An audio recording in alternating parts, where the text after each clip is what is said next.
Seltzer Kings podcasts. Behind those cozy nights at home, thousands of employees at BP go to work every day. People producing more U.S. natural gas. People building grid-scale solar capacity. People turning landfill waste gas into pipeline-quality renewable natural gas.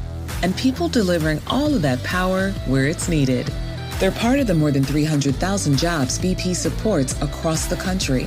Learn more at bp.com/investing in America. Giles, everything's just been so... Xander left Anya at the altar, and Anya's a vengeance demon again. Dawn's a total klepto.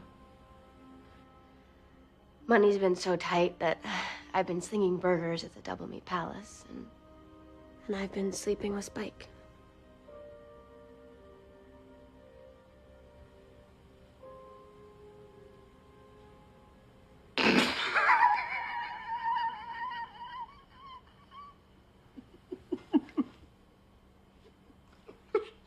Sorry.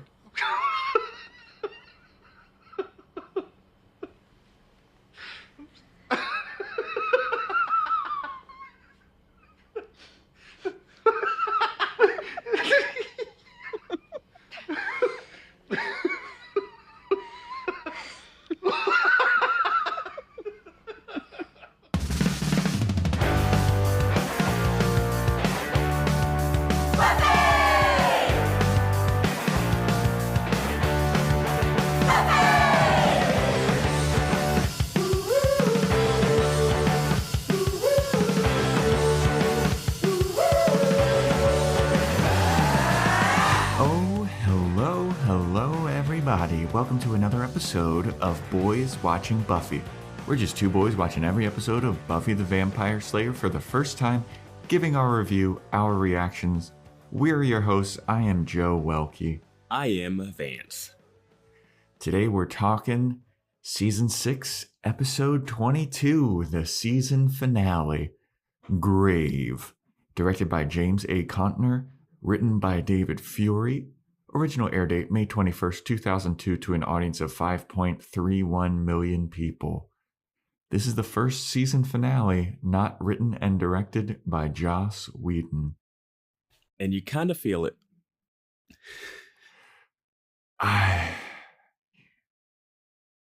We'll talk about it, obviously, but... Hey, Joe, what are your thoughts on this finale? I don't think I really enjoyed this finale, to be honest with you. I was really pumped for the first half. Yeah. And really let down by the second half. Yes. Dude, thank God. Thank God. Because I was watching it and like, after I was done with it, I was kind of like, oh, that was it. All right.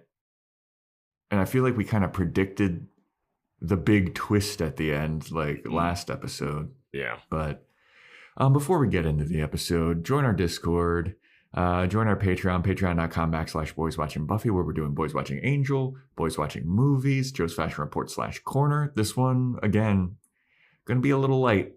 Everybody's wearing the same shit, basically, for the last 3 episodes. Apologies, but we got some stuff to talk about. Yeah, that's about it. Follow us on Instagram at Boys Watching Buffy. Did you say no shout outs? Did you say today? Follow us or swallow? On Instagram? Did you sound like you said swallow us? Swallow us too. Ingest Boys Watching Buffy. People from Hawaii really dropping the ball here. Nobody reaching out from Hawaii. Not at the time of this recording. Not at the time of this recording, at least. Way to go, Barack. You know Barack's listening. Yeah, I mean, I guess, should we get into the episode, Vance? Is there anything else up top? Check out Cabin in the Woods on Patreon now. That's a intense one. And yeah. It's a long one. Yeah. I remember by the end of that podcast, my brain was off. I was kind of like, oh boy, we've been talking for a long time. Yeah. Yeah. But yeah, all right. Well, let's hop into this episode. So it opens up with a big old recap. Spike going through his trials, Warren shooting people, Willow turning dark, Warren getting flayed, Willow hunting the trio, Willow and Buffy fighting, and then Giles coming back. So the episode opens up with Buffy kind of knocked out, a little dazed, but then she gets up and she sees Giles, and Willow sees Giles, and she's like, ooh, Daddy Dearest came back to play. And then Giles is like, Willow, I'm warning you, stop. Do not do this. And then Willow gets up and she's like, I don't think you fucking realize what I'm capable of. And she stands up and Giles just goes, stay down. And she falls down. And I was like, oh shit. What's been going on with Giles? Giles got himself some power. I know. So then Giles is like, look, I'm not here to hurt you. I'm here to help you. I want to help. Your power is too much. And Willow's like, oh, this isn't your magic, Giles. I know that this isn't you. This is borrowed power. And Giles is like, doesn't matter. If you stay on your path, Willow, you will die. And then Willow gets up and Giles tries to do the stay down spell again. And Willow just brushes it off. She's like, nah, we're not doing that shit anymore, dude. Like that. I have no idea how magic works. It's always so funny in movies where people are shooting like stuff and you're like, oh, she's too strong. I can't. Yeah. Just a lot of grimacing in the face. Yeah. You have to fight it. I can't. She's too powerful.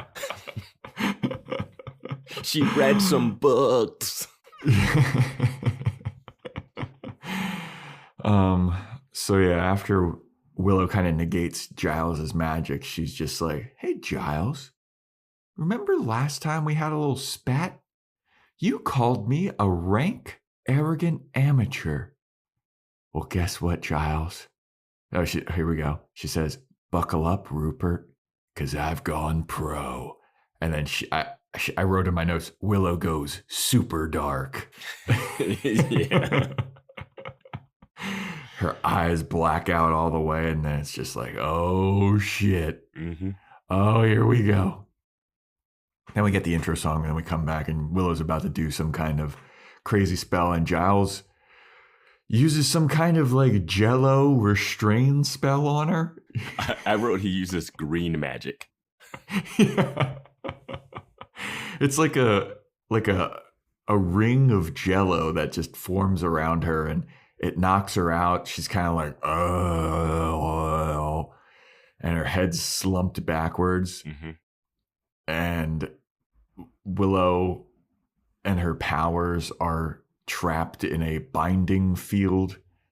And Buffy sees this and she's like, whoa, Giles, it's mega powerful. And then she's like, I'm so happy to see you, Giles. She runs over and she hugs him, and Anya's looking on, and she's like, I really miss Giles too. And she goes over and she hugs him. Giles is in a big old love triangle. Well, he says that Buffy cut her hair. Yeah. And then Anya's says, like, I colored my hair. Yeah. It's like, jeez. Pay attention to me, Giles. Oh, the ladies, man. Yeah. I will say he does look good here. He's not wearing his glasses. Mm-hmm. So that kind of ups the level of badassedness. And his hair is kind of spiky. He's not looking as like suited up. You know what I mean? Mm-hmm.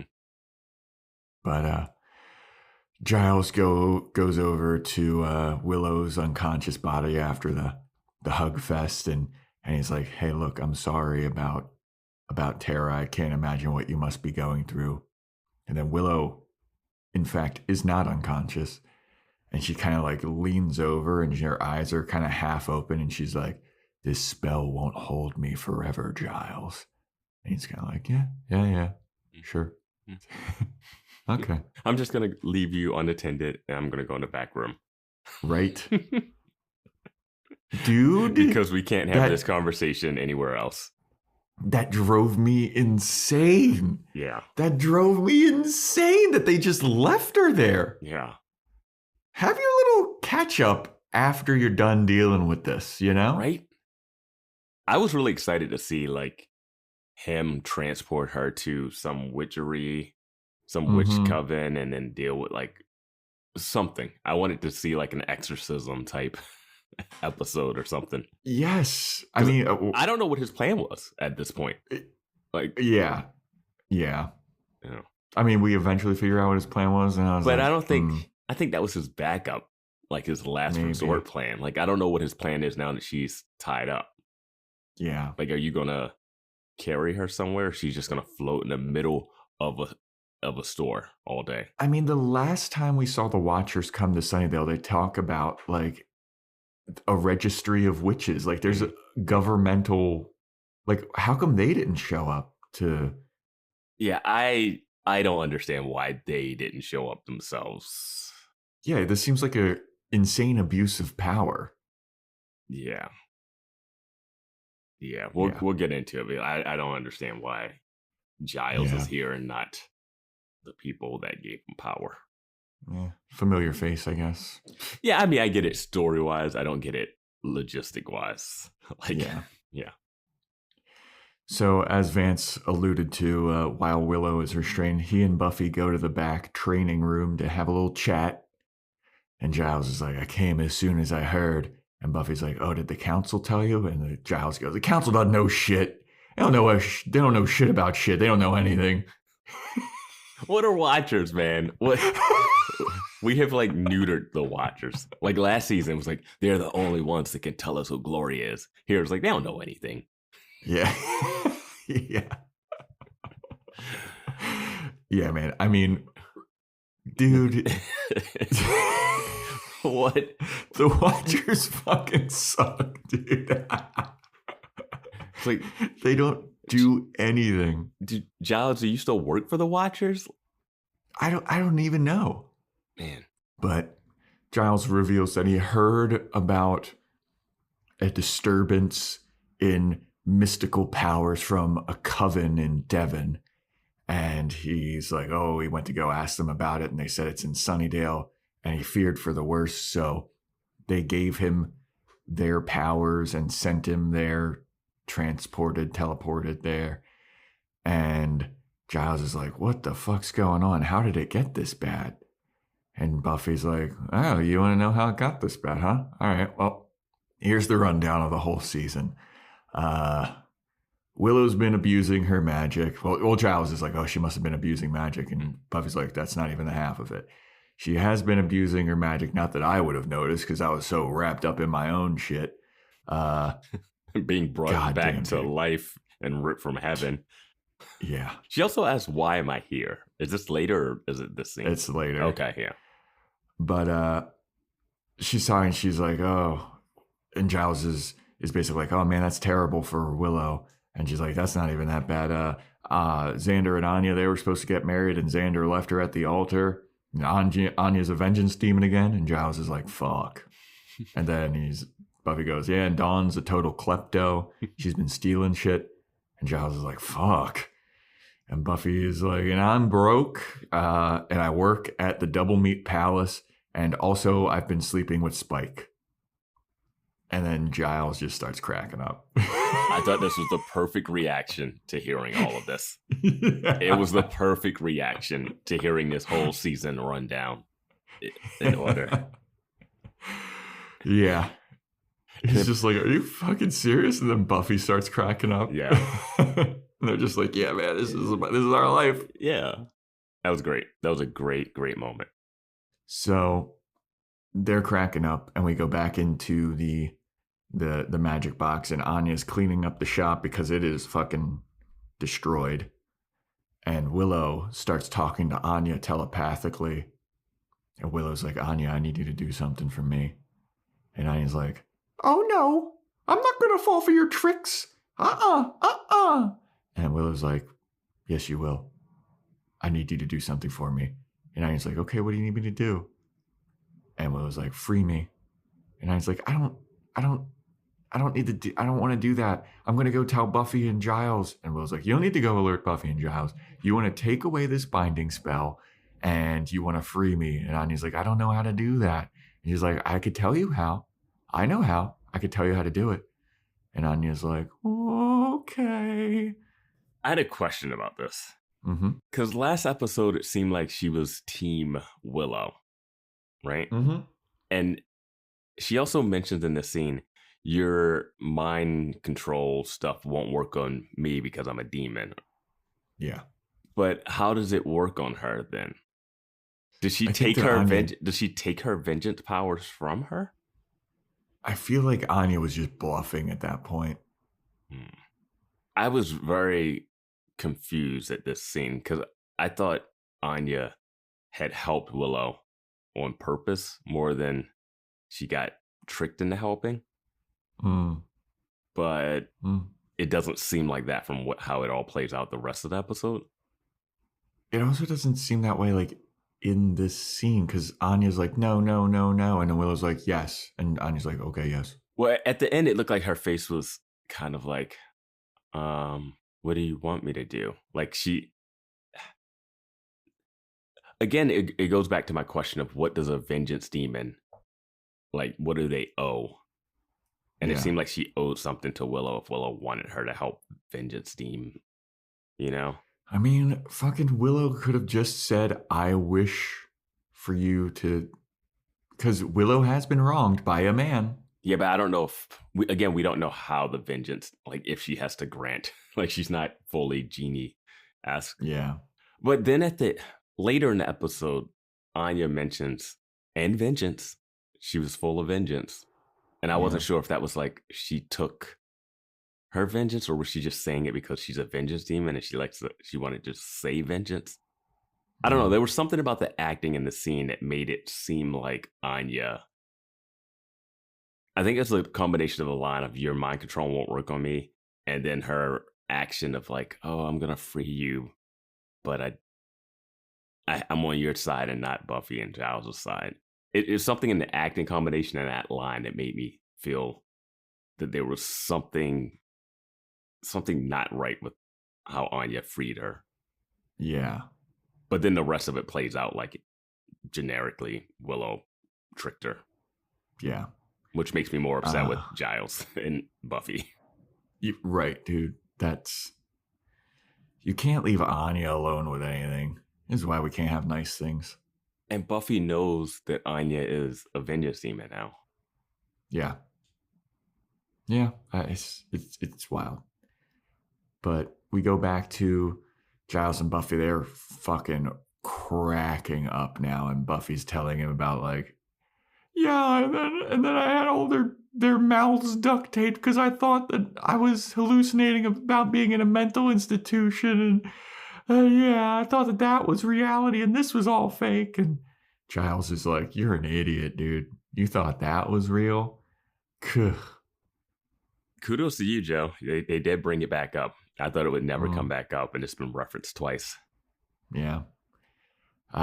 So Giles is like, Buffy, I should have never left. Will you forgive me for leaving? And Buffy's like, it's fine. This is the episode. I'm just like, I'm chill with everybody now. Yeah. Giles is like, I should have never abandoned you. And Buffy's like, no, it was time. I needed to grow up. And that was the kick in the ass to make me kind of more of an adult. And Giles is like, sometimes. And Giles is like, sometimes the most adult thing that you can do is ask for help. And it's like, Giles, what do you want from this poor girl? Yo, what did you think her crying on the bed about money was? Send her checks. Send her checks. Just send her checks. That would have solved half of a problem. Yeah, she wouldn't have had to work at Double Meat Palace. Yeah. All those employees could have kept dying. Give her some stock in the magic box, you know? Yeah. My gosh, Giles. Yeah. Sometimes asking for help. It's like, oh my. Yeah. Like, she kept asking him for help, and that was what made him leave. Hey, can you guys help me save my sister? No. You save her yourselves. Actually, we're going to sing and help save now. God. Why did you ask for help, Buffy? Because you fucking said not to ask for help. I would have loved for that to play out. If she would have uppercutted him across the room and then that accidentally freed Willow, that'd be great. But so then she starts talking about how, like, when she came back to life, when she ripped herself out of that grave and clawed herself out of the grave, it felt like a part of me was left behind, and I don't know why I'm back, and I don't understand why I'm back. And Giles is like, it's because you have a calling. And Buffy's like, I still don't get it. Yeah, she was like, wouldn't someone else replace me? And he just looks at her blankly like, yeah, it is weird that there wasn't another Slayer, but then I guess goes through Faith. We're under the impression that Faith this has the lineage, which has not been explained in this show. It has not. It has been like mentioned to us on Discord and through some chatter. Mm-hmm. But it has not been explained explicitly on this show that the bloodline now travels through Faith. Yeah. That oversight is mind-boggling to me.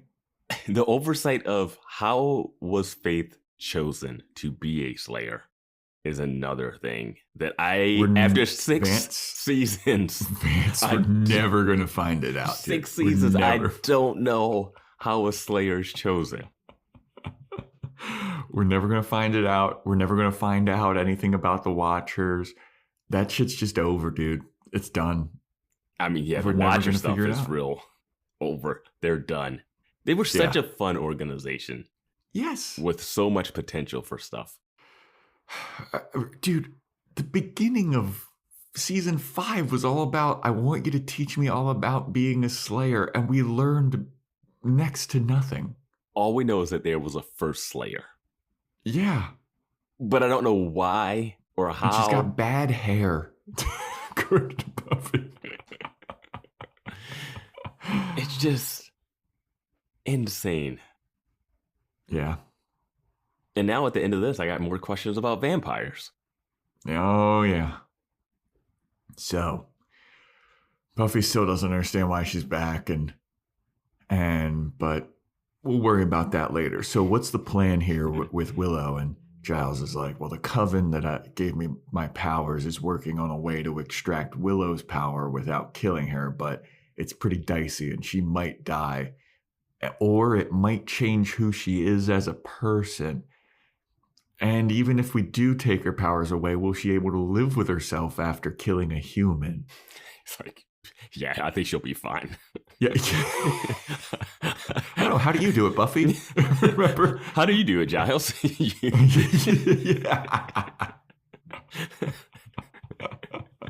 Like, what are you talking about?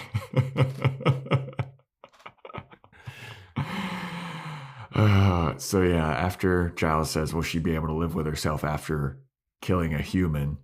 You hear Willow's voice say, I wouldn't worry about that. And she's holding up Anya's unconscious body in front of her, and she just drops Anya and she falls to the ground. I thought that was a cool, spooky visual. Mm-hmm. Did you think Anya was dead there? I kind of did. I kind of did too, but I was like, they're not going to do this off screen. Yeah. She's going to get a real death scene if she dies. But I was like, man, it'd be cool if that was it. But then it's like, she can kill vengeance demons? I thought. Yeah, I know. Dude, yeah. I've got lots of questions, especially how it pertains to Angel in this episode of Angel that we're going to be talking about. Yes, there's some tie-ins. And I was going to save this for later, but I'm going to bring it up now so you should hide it in. We do not get a scene of them meeting up after Buffy came back. That was teased in both episodes. Yep. Yeah. I read a little bit about that before we started recording today. It's because they wanted to really establish Angel as its own world. But they wanted to do that at the end of last season. They kind of already established it, but then that meetup, they didn't really need a cliff. It was a cliffhanger on both episodes where they were leaving the meetup. And then they came back and they were like, let's not talk about it. I don't need that. Just start the next episode and she comes back and she was like, yeah, I just talked to Angel. Instead, they were like, I gotta go see Angel. Tune in next week. can I tell you something? So, do you remember a couple seasons ago, episode called Pangs? It's a Thanksgiving Day episode, and one of the characters in Angel gets a vision. If you don't know the mechanics of how angels work, and if you never watched Angel, there are characters that have visions of bad things that are about to happen, and they get these visions from an entity called the powers that be, that are like onlookers of the universe or whatever. And one of the characters in Angel got a vision that Buffy was in trouble. And that is what led to Angel showing up in the episode Pangs. And if you remember correctly, what they fought in that episode was just a vengeance spirit from a Native American tribe. And they handled it pretty easily. It was a 1 episode arc. Yeah, Angel didn't do too much. Yeah, he was just kind of on looking from the sidelines. He beat up a couple. He beat up a couple spirits in the grotto. So, in Angel, the current show that's coinciding with this in the same timeline still has characters, or a character, that gets visions of impending doom from the powers that be. They get no visions of Willow in this episode. For as much as we talk about the Watchers being worthless and useless, this whole powers that be concept that's been introduced in Angel is absolutely fucking stupid. Considering what's going on in Sunnydale now versus what they sent Angel to go attack in Pangs. The stakes are so high. I just wonder if they know it's just not going to work out. And I gotta say, it's not like Angel's dealing with like his own shit. Like, it's not like he's in his own, like, he's got a lot of stuff going on right now. I mean, there's some shit going on in Angel, but it's nothing like world-ending doom like that's going on in Buffy. It's a good thing he's only a 2-hour drive away from all of this stuff. Right, dude. He's got a car. No, but it's just like the odds of this all happening in Sunnydale every season. I mean, good Lord, dude. Should we didn't help with Glory? Should we just nuke Sunnydale? Yes. Will nukes work that against the demons? That would probably open the hell mouth. Yeah. Yeah. I can't believe Angel didn't get a warning about this. No, it's not. He's intimately involved with all of these people. No, it's not. It's not that important. He's got smaller fish to fry. He came up to comfort her when Joyce died. They had a conversation after she got ripped from heaven and put back in Sunnydale. And not a peep about Willow. Not a peep. I would say they might reference it next season, but it's no way. Yeah. So yeah, after Willow shows up with Anya's unconscious body and Anya flops to the ground, they're like, Willow. And then Willow says, Willow doesn't live here anymore. And I was like, what is this? Is this something taking over Willow's body, using it as a vessel? Yeah, I mean, that's what the dark magics is that's taking over. I was really excited when Giles said, I don't know if we can take the magic from her without killing her. And if we do, she won't be the same. I was like, I'm down for this. Yeah. I'm down for this darkness. Yeah, man. Again, this first half of the episode, stellar stuff. So Willow zaps Buffy across the room with her magic, and then Giles tries to use his Jello spell again, and Willow's like, nah, dude, we ain't doing that shit. We fooled me once. Shame on you. And how did he fool you? He just shot a Jello at you? What's the trick? And then so Willow starts floating all of the weapons that are on the wall behind her in the training center. She loves that move. She loves it. Oh, she fucking loves it. It's in the intro of the show when she did it to Glory. Yep. So she chucks all of these weapons at Giles, and he gets him the training dummy, the scarecrow looking thing to go in front of him, and it blocks all of them. And then Willow decides, I guess I can't fly any weapons at him anymore. Yeah. Just keep doing it. Just keep making them spin around. Right? Take him out. Put him in him. Yeah. Redirect him. Yeah. But now Giles pushes the dummy away, and then he uses some kind of spell that chucks Willow through a wall. And I was like, damn, Giles, all right. A lot of cool shit going on there. A lot of cool stuff we don't see, too, but sure. Yes, unfortunately. Yeah. So after Willow gets thrown through a wall, we then go and we're reminded, oh, yeah, there's other characters in this show. Well, I think we don't need to deal with them right now. Yeah. Yeah. But Xander and Dawn and the duo, Andrew and Jonathan, they're walking around the streets of Sunnydale, and Xander's like, I don't know where to go. I don't know where to go. And Dawn's like, are you kidding me? You don't know where to go? We had the same scene last episode. Mm-hmm. And then Xander is like, look, I'm sorry. I don't know what the fuck to do. I'm everything's going so poorly. I'm a fucking worthless piece of shit. I don't know what to do here. Like, Willow's a mega powerful witch. What do you want me to do? I don't know what we're going to do here. And then Dawn, I fucking cannot stand. This is not a Dawn episode for you. And I know they try to empower her, but they do not. She does the most annoying things, which are on character. If a character state this, it'd be fine. But she goes back and forth. But this is her at her most annoying teen self. Yeah. So after Xander has this whole monologue about how he's worthless and he doesn't know what to do, but we got to keep running, we got to hide, Dawn goes, if Spike were here, he'd go back and fight.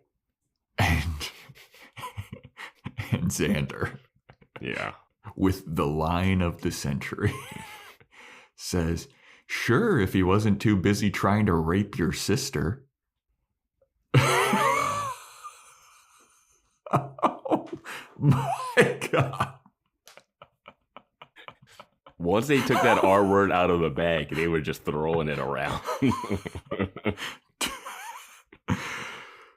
Like, dude, as a stand-up comedian, when I was doing that, like, you pray for, like, just roasting audience. Remember, like, if somebody's heckling you, you pray for an interaction like that. Like, if this happened at a comedy club, the entire audience would have been like, oh! Like, what, if someone said somebody raped your sister? Like, this is such a good comeback by Xander, I feel like. But he's not being... Yeah, he's being roasted. I don't see it as... Yeah, I just took it as just giving her the information. I didn't take it as, like, him roasting her, per se.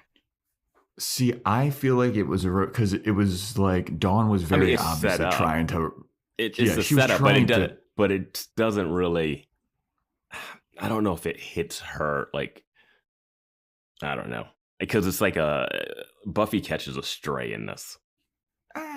Yeah, I feel like Spike is more because Dawn is trying to make it seem like Spike is this heroic guy. Like Spike. Yeah, would no, go I back mean and he's fight. definitely saying it because trying to be like Spike's a dick.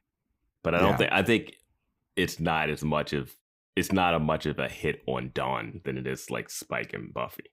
Yeah, but it's a great comeback. Yeah, it's a comeback, but it's not like a roast is roasting the person you say it to. I don't think she's being roasted. All right. But yeah, like when Dawn said if Spike were here, he'd go back and fight, I'd be like, Spike's a fucking vampire. He's a lot stronger than me. Like, he's immortal. Like, he can take bullets. He can take air. Like, I'm just a guy, you know? But he goes the route of, yeah, sure, if he wasn't too busy trying to rape your sister. And Dawn's like, what? And Xander's like, nothing. Don't worry about it. You can't just say don't worry. Like, you can't just not. She's like, Spike wouldn't do that. Keep going. Yeah, and Dawn's like, no, he didn't. I don't believe you. And Xander's like, believe what you want. I don't give a fuck anymore. Now, this episode, if you don't like Xander, I get not liking Xander, not from this moment, this moment I'm fine with. He lashed out and he said it, and she should know that she shouldn't keep putting this guy on a pedestal. This is not a great. They try to make this a great Xander episode. I think it's not a good Xander episode for certain reasons, because I think they force something. But in this scene, why do the duo still have knives? I mean, swords. Yeah. Why are they carrying the swords and you guys aren't? Yeah. Andrew just threatened to stab you, and he's behind you with a giant sword. Once again. Yes. Because that's how it all started in the first place. Yeah. Yeah, man. And where would you go? Like, why are they just still walking aimlessly? There's got to be a place. Yeah, I mean, I don't know where they would go, though. Go to one of your construction sites. Like, anywhere. Go to the Bronze. Just like, at least you can run around in there. Fair. But I'm curious to see why you think. I think they, like you, they did try to make this a big Xander heroic episode. I think it kind of falls flat. Mm-hmm. Yeah, that's why I think it falls flat. And I think if you don't like Xander, then you hate that they did that. Okay. Yeah, I was like, I don't really. Yeah, like I'm a big Xander supporter. I think. And I am indifferent to Xander. I made a shirt, Xander Harris Defender shirt. But even after this episode, I was just like, I get what you were going for, but it's kind of fucking lame. Yeah, they did not do it the right way. And we'll talk about it. We will talk about it. So, speaking of Spike, we go see what he's up to. He's in his trial cave and he's killing demons off screen. You just hear them all getting killed. And he says his own same line of like, is that all you got? Am I done with all your tests now so I can get some vengeance on that bitch? She's going to get what's coming to that bitch. And then the demon's like, no, you're not done yet. He's like, all right, well, let's keep it coming. What's your next trial? Is that all you got? And then a bunch of like CGI beetles or something start crawling all over him. Yeah, he gets covered in the scarabs from the Mummy movie that we did. Yeah. Boys Watching Movies, Patreon. Yes. Yeah, that was a fun one, man. Mm-hmm. That movie's really fun. Yep. But we go back to the magic box to see that it is now blown to bits. It is wrecked as fuck. Didn't get to see any of this. I'm so happy we got a chance to see CGI beetles on Spike and Xander walk and talk in a suburban neighborhood. Yep. I didn't want to see this fight anyway between the two powerful witch people. Sure. It's not really the fight that's important. It's the motion behind it and all that stuff. We don't need to see it. When Buffy had sex with Spike for the first time, I watched her destroy a whole building, but sure, this one. Yeah, this one. We don't need to see it. We're good. Magic Box is ruined, though. Magic Box is done. Yeah. Yeah, you think it's not a set anymore in the next season? Because it is blown to smithereens, dude. Yeah, I don't know. Yeah. I don't know what next season is. But I'm sure we'll have to make predictions. Oh, yeah. But through the rubble walks Willow. She stands above all the destruction, and Giles is laying on the ground. He's all battered and bloodied. And Willow's like, guess all that little borrowed power wasn't so strong after all, was it, Mr. Giles? And Giles is like, I can still hurt you if I want to. And Willow's like, no, you fucking can't. Nothing can hurt me now, as I said at the cliffhanger of the last episode. Mm-hmm. And Giles goes on to tell her, and I thought this was a great point by Giles. He goes, oh, so you lose someone you love, and the other people who care about you become meaningless. I wonder what Tara would say about that. And then Willow, another great line, says, you can ask her yourself soon. And I was like, damn, bro. Yeah. I don't think her killing Warren is going to traumatize her, but I think if she killed one of the Scoobies, that might. Yeah. And I think like you can ask her yourself line shows that like how far she's gone. beyond grieving for Tara now. Like this is different now. Yeah. Like the Warren thing I got. Okay. Oh, absolutely makes sense. Yeah, that's eye for an eye stuff. Yeah, and even fucking hunting Jonathan and Andrew, I even get that. Yeah. But then to be like to Giles, who's like, dude, I don't think Tara would have wanted you to be going down this path. And her being like, fuck you. It's like, oh, okay, this isn't even about Tara anymore. No, this is about you. Yeah. And she pulls down the second story of the magic box and topples it on she's going to topple it on to Giles, and Buffy saves him. She jumps and tackles him out of the way. I don't really know what to call that second story, like loft where all the dark magic books were, but she pulls that down. And Buffy is like talking to Willow about like, you don't want to be doing this. You don't want to be doing this. You don't want to kill a human. And then Willow is like, I don't even need to be here to kill. I don't even need to be around Jonathan and Andrew to kill him. You see this ball of fire? This thing, it's like got a homing device on Jonathan and Andrew, and I can kill them from anywhere that I want. And, you know, good luck trying to catch up to this ball of fire. Here we go. And then she just like kind of throws it in the air and it goes off on its mission to kill Jonathan and Andrew. And Buffy's like, oh, I gotta beat that fireball to Jonathan and Andrew so that it doesn't kill them. And Willow's like, good, this is all going according to plan. Now that Buffy's out of the way, it can just be back to me and you, Giles. And they can have a big old magic fight that we don't see. Yeah. My question was, how are Willow's powers stronger than an entire coven? And then why didn't the coven of witches come? Yeah.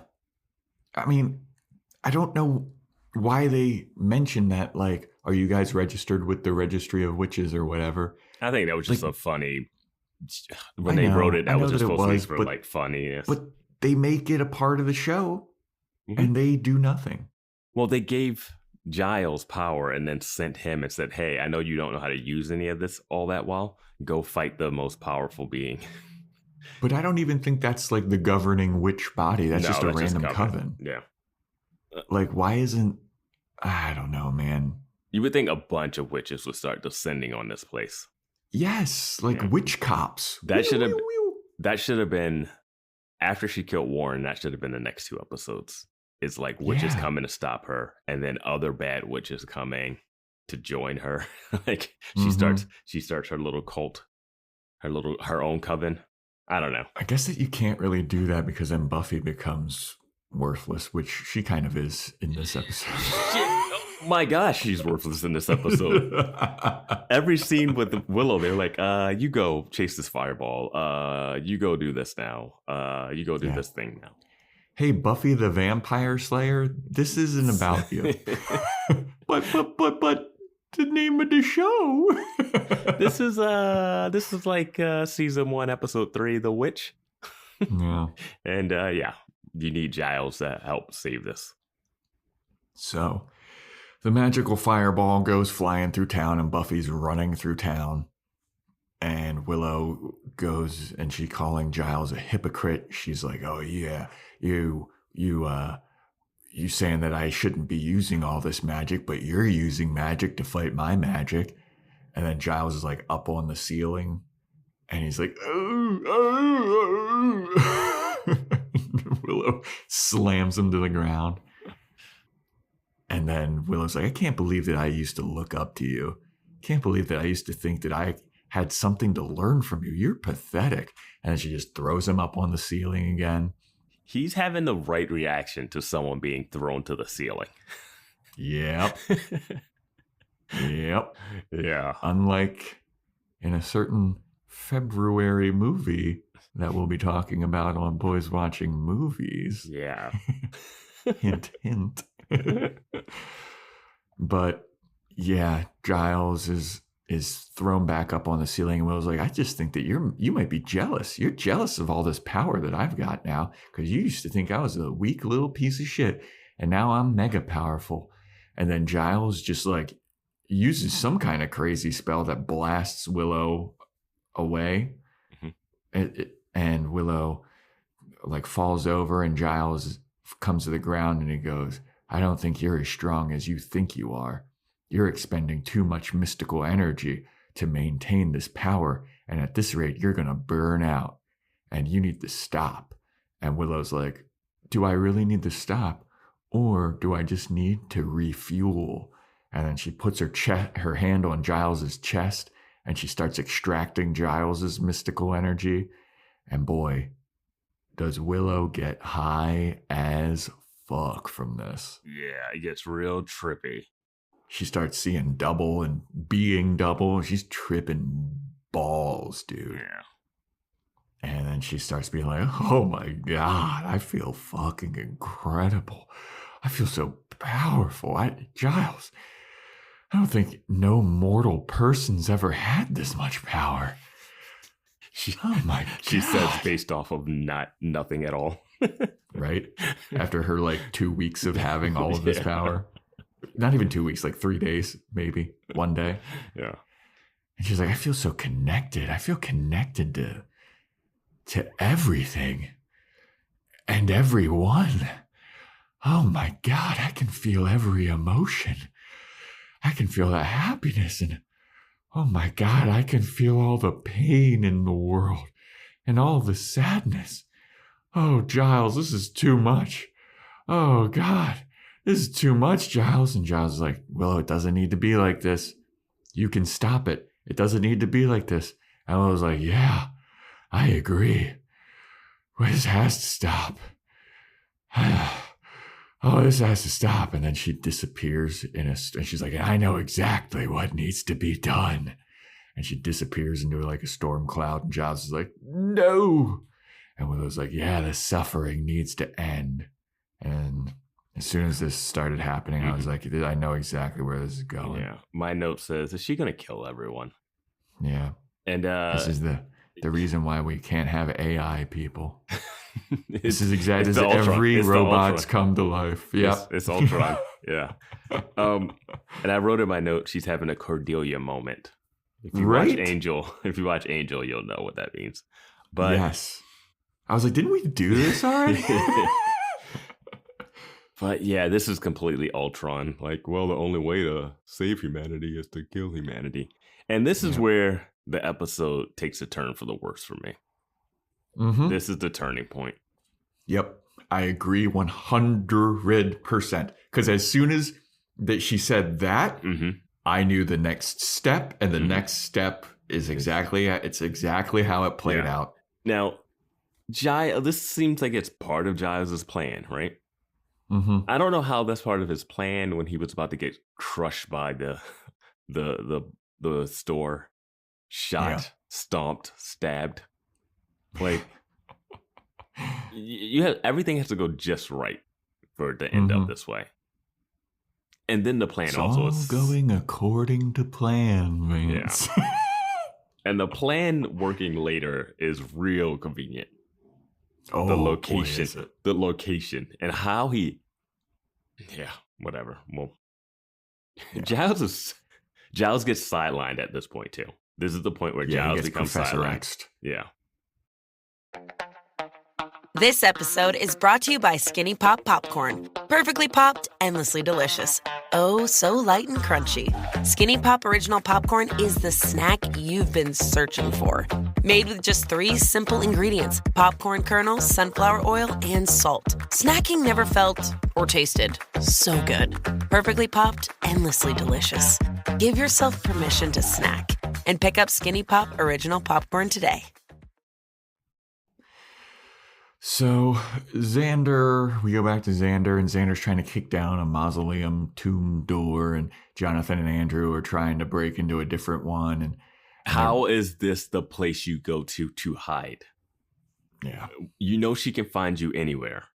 You might as well be inside a place. Go to the espresso pump that seems to be open 24/7. Yeah. And he's trying to kick down the door, and he's like, oh, they're now make them like they really upped security here. There's too many vampires and shit breaking into these. I'm like, how do funeral places know about that? How do graveyard people working there know about that? How's the groundskeeper like, another demon broke in here. We got to up security. Yeah. And then so Jonathan and Andrew start bickering with Xander, and Xander's doing his whole macho like, hey, I suggest you two shut the hell up. Bunch of bullshit. As you guys hold the swords and the threatening weapons, and I have nothing. And I know how to do magic. I know how to summon demons. I'm just a regular guy, construction worker. Why? I don't understand why they don't utilize any of their powers. I guess that Jonathan needs to have, like, items. He's not like Willow. He's not as powerful as Willow or Tara. Yeah. But they don't keep anything in their pocket. Well, I guess they went to jail and might have had their pockets empty. Yeah, they confiscated. But I mean, yeah, I'm sure they could pick up a blade of grass and do something. Yeah. But then Dawn notices the magical fireball that Willow sent. And she notices coming towards him, and Buffy's chasing after it. And Buffy's running. She's like, guys, get down. You guys got to get out of here. Run away. That fireball is going to kill you. And it's going to kill you. And the fireball just comes down and explodes in the middle of all of them and sends them all flying. Does Buffy tackle the other two out of the way? I'm not quite. I don't remember. Yeah, it seems like if they would have moved, they would have been fine. Yeah. But they all stand there and look at this meteor coming down and like, that is bright. So it explodes, and then it opens up a hole in the ground, and Dawn falls into the hole in the ground, and Buffy falls into the hole in the ground. And then Jonathan and Andrew's swords fall into the hole in the ground. And Jonathan and Andrew look down, and they see that Buffy and Dawn fell down there. And then they see that Xander's knocked out. And then they're like, you boys like Mexico? And they're like, they just start running. They book it. I called bullshit last episode when Jonathan said, hey, we're going to go back to prison and do our time. Yep. Oh, yeah. What were our predictions last episode? We didn't fucking talk. Oh, I predicted Giles was going to die. And I predicted that Willow was going to die. Willow was going to die. And I got to say, there were moments. Mm-hmm. There's moments. And I did mention that Giles would mention killing Dr. Intern Ben. He does not. No. He seems to brush over that when he talks about killing a human. Yeah. Well, I guess like he has to have killed people before, because he talks to Dr. Intern Ben about like, she's not like you and me. So he's a killer. Yeah, but it doesn't seem to matter. But if Willow kills, there's no coming back for her. No. It's because she's a mousy nerd. Giles is the Ripper. He was a punk rocker. Oh my gosh. Yeah. Yeah. So Jonathan and Andrew, and they decide to run. And at that point I was like, what are you fucking thinking?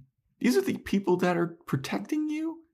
And like, why couldn't you just run before? Why can't Willow send another fireball? That fireball is like a one and done grenade. Mm-hmm. Like, that magic is worthless. Why couldn't she just send something? Couldn't she just send something that just is a mist and it goes in their nose and suffocates them? Dude. But it doesn't look as cool, and it doesn't give us a giant hole in the ground.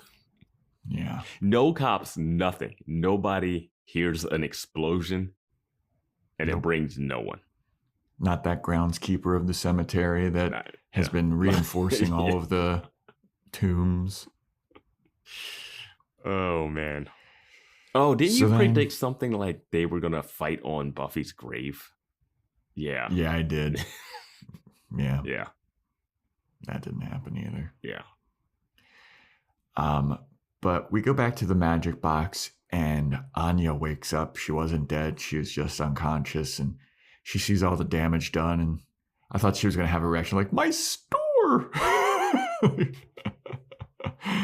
But then she sees Giles knocked out, and she's like, Giles!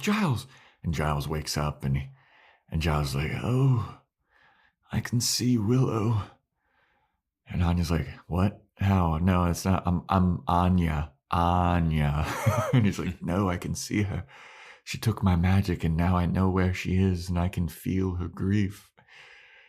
And Anya's like, oh, wow, that's crazy. Well, you got to get up and do something. And Giles looks at her and she's like, Anya, I can't do anything. I'm fucking dying. And I was like, I did a little jig. I was like, oh, yeah. Prediction correct. And then Anya's like, no, you can't be dying. And Giles was like, it was the only way. It's the only way that this was going to work. But I know where Willow is and she's going to finish it. And Anya's like, finish what? And Giles looks at her and he goes, the world. The world. And they're like, so this is apocalypse number 7? Right. Jesus. Oh, man. Not a vision from the powers that be. Because they know this is a bunch of bullshit. I don't know. That whole thing makes no sense. Sometimes in the Angel show, they're stopping a vampire from stealing a car. And meanwhile, I know across town, there's like some sacrifice happening that they haven't envisioned. It is a weird mechanic in that show. And Angel talked to these people about like how he can't die or become a human yet because he needs to save Buffy from this apocalyptic thing. And again, Angel is nowhere to be found. Yeah.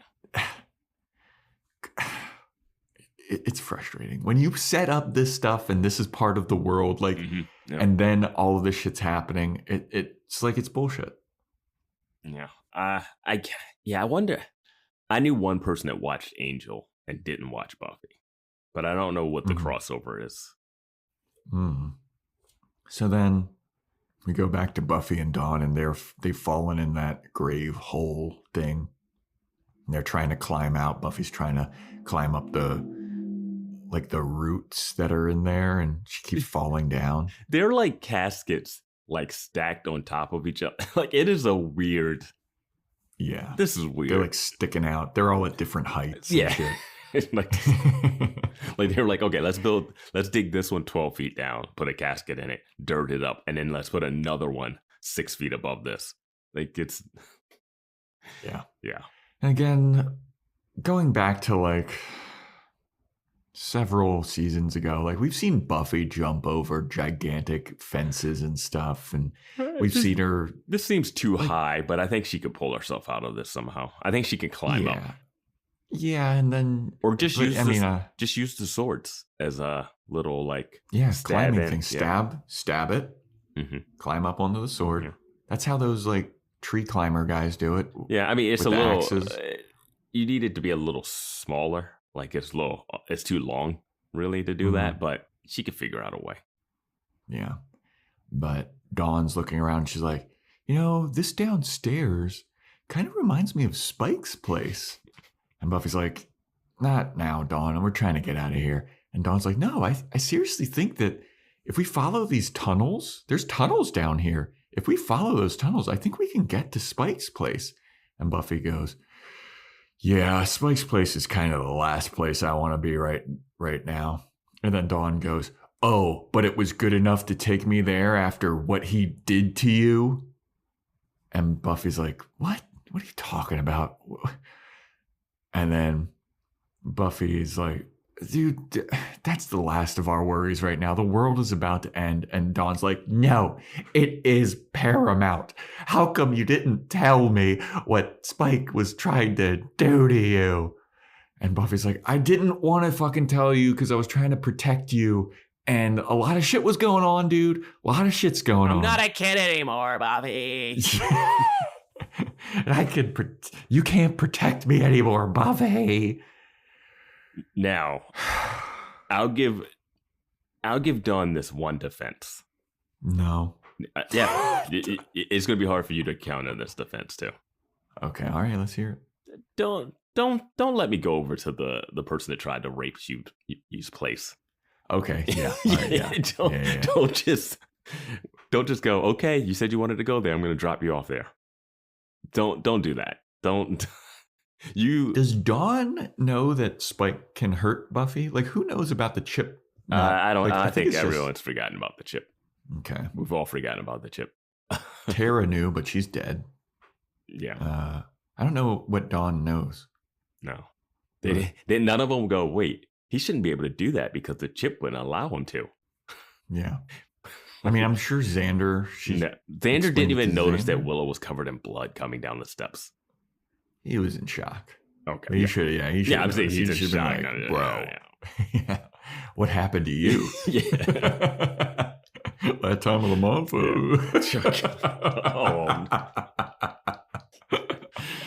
He doesn't know how it works.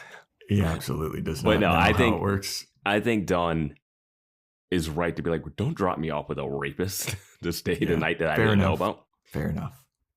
But she also brings up, I don't know when exactly, but she mentioned Giles. Giles gets brought up.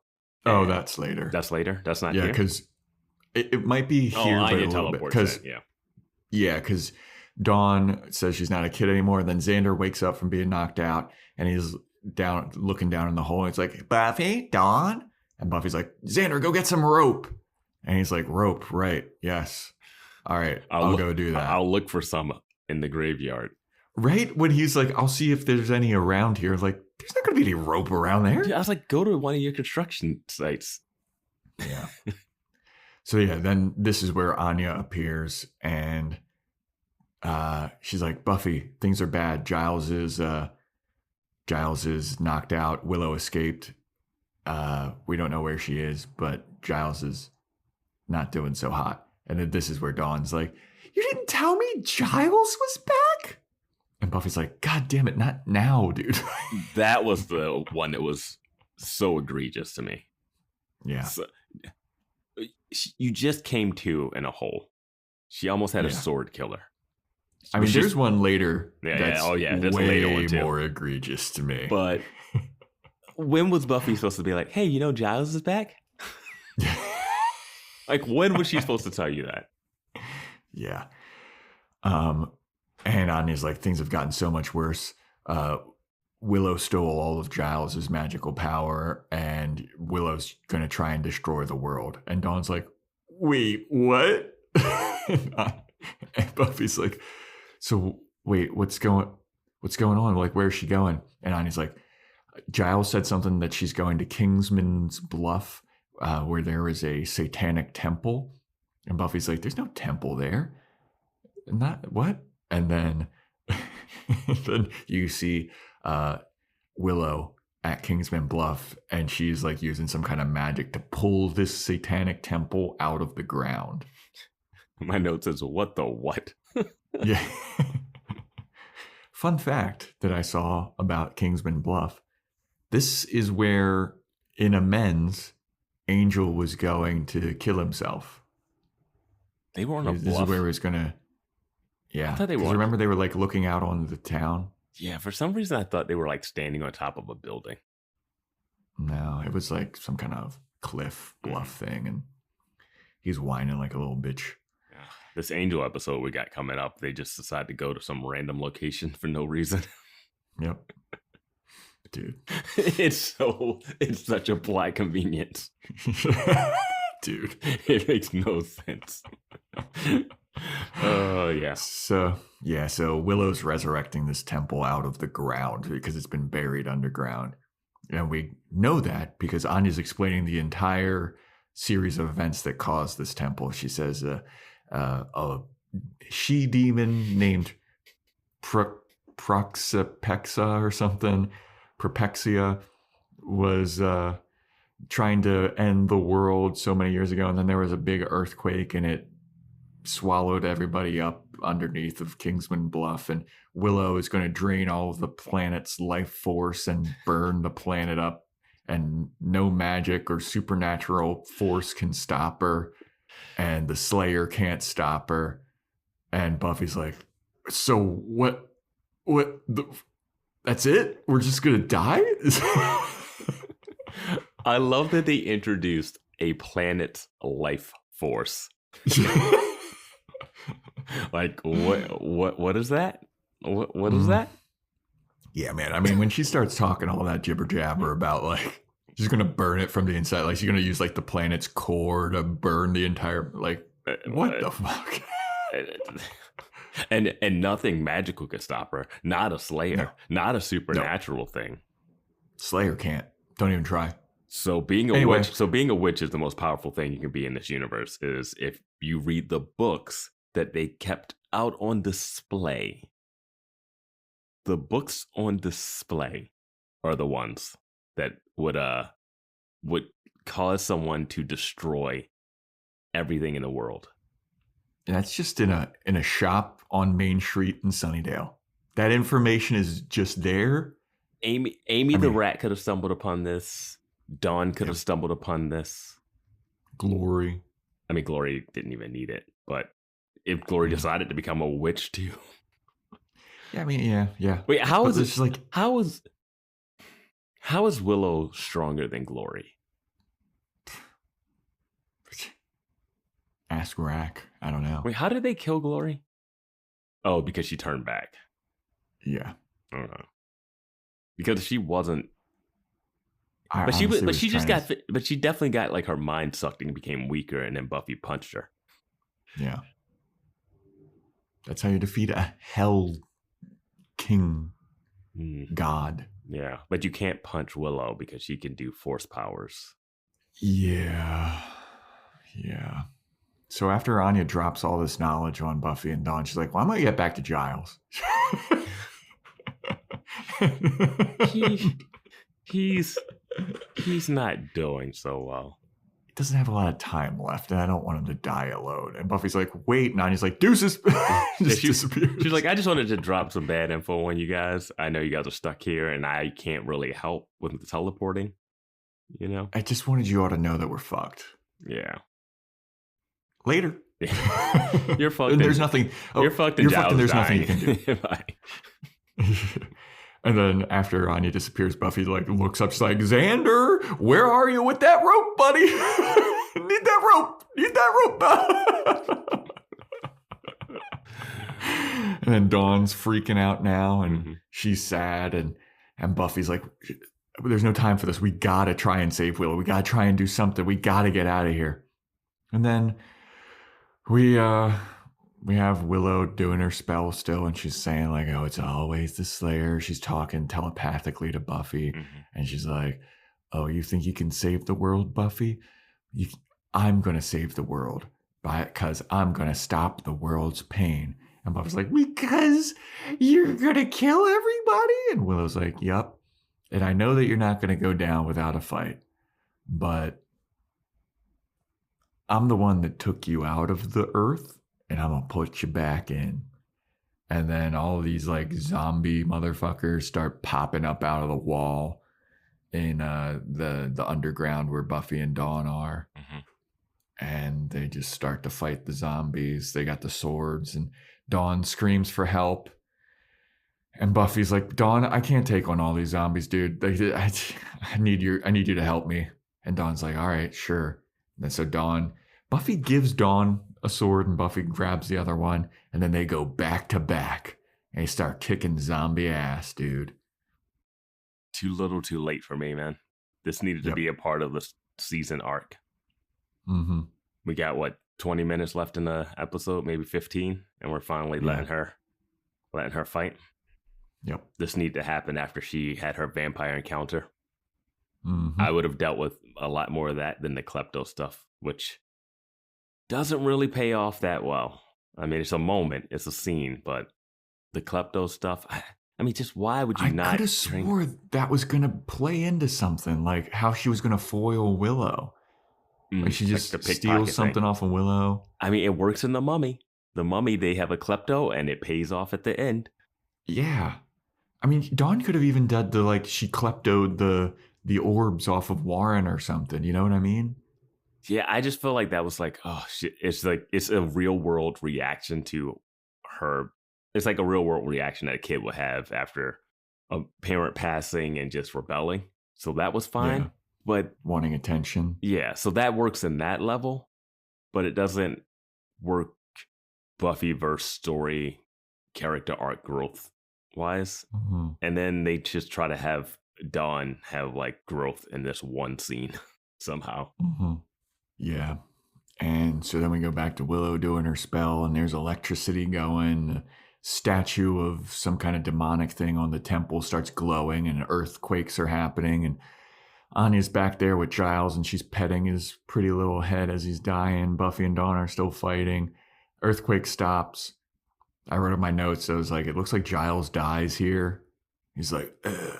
And then the earthquake starts again, and Anya's thanking Giles. She's like, Giles, thank you so much for coming. It was really nice to see you one last time, but honestly, it might have been better if you actually didn't come, because you came, it gave Willow all the power to end the world. So, but that's neither here nor there. I guess. Very Anya-esque moment, but I did like this scene.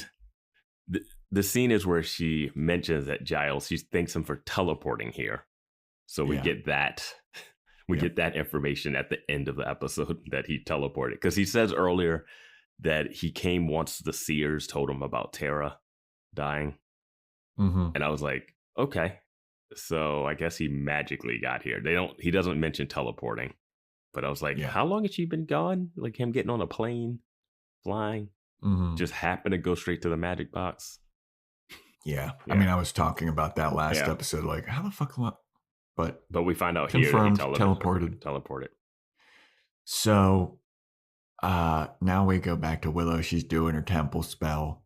And then out of nowhere, Xander shows up. And he starts standing in the way of her spell. Because he's getting rope here. Mm-hmm. This is where the rope would be, at the top of the bluff. Yeah, I was like, what the fuck's going on here? I feel like there had to be like a deleted scene where Anya teleported to him. They explain it. Okay. They explain it. Well, oh, they do? I think Giles explains it to Anya later. No, he explains what happened, but not how Xander gets there. I think that he does. Oh, okay. I mean, I could be wrong, but I'm pretty sure that he Giles does. says why Xander got there? Yeah. Okay. But Xander gets there mysteriously. And Willow's like, what are you doing? What are you doing here? What? Get out of the way. I'm trying to end the world here. And Xander's like, well, I don't have any superpowers, but I am going to try and stop you. I guess I could drywall you to death or whatever. And I don't know. And Willow's like, what the fuck are you talking about? They're like, get out of here. He's like, I might not have superpowers, but I got some powers. And then Willow just zaps him and knocks him. He sends him flying. She's like, get the fuck out of me. You're Nat, dude. You are a pest. So Giles wakes up. He's not dead. We go back to the magic box. And he's like, Anya, it's not over. The fight's still going on. And Buffy and Buffy and Dawn are still fighting the undead. And Dawn beheads one. And Buffy's like, way to go, Dawn. Dawn does like a flip and then a beheading and says that she's been watching Buffy. I learned it from watching you, Buffy. I learned it from watching you. I guess you don't actually need any training with a heavy-ass sword. You just need to watch your sister swing a sword. And when did she watch her? I mean, the whole season is like, it's too dangerous for you, Dawn. Stay home. That's like if she would have lied and said, I've been training with someone with Spike every now and then. Spike. Yeah. I've been training with your rapist. Ninja Turtles. Yeah. That actually would have been kind of cool to find out that while she was gone, like while she was dead, that Spike did train her a little bit. Yeah. Somebody needs to put some weapon in her, give her a taser or something. We all know we all know now how effective tasers are against vampires. Tasers are great against vampires. They always seem to work. Cattle prods. Tasers, electricity. For people that for beings that aren't alive, don't breathe, the electricity from a taser really shuts down their nervous system. Right? I mean, we've seen cattle prods work on vampires, demons, all kinds of shit. Yeah. Those things are powerful, dude. Mm-hmm. So then we go back to Willow. She's still doing her spell, and Xander gets up and he gets in her way again. And Willow's like, dude, what are you doing? Get out of here. Stop getting in my way. And Xander's like, look, Willow, You've been my best friend my whole life, and if the world is going to end, where else would I be? I'm going to be here with you. And I know that you're in pain, and I know that like I can't understand what you're going through right now, and I know that you're deeply saddened, but if this is the end of the world, dude, I'm going to want to hang with you. So fucking just do it.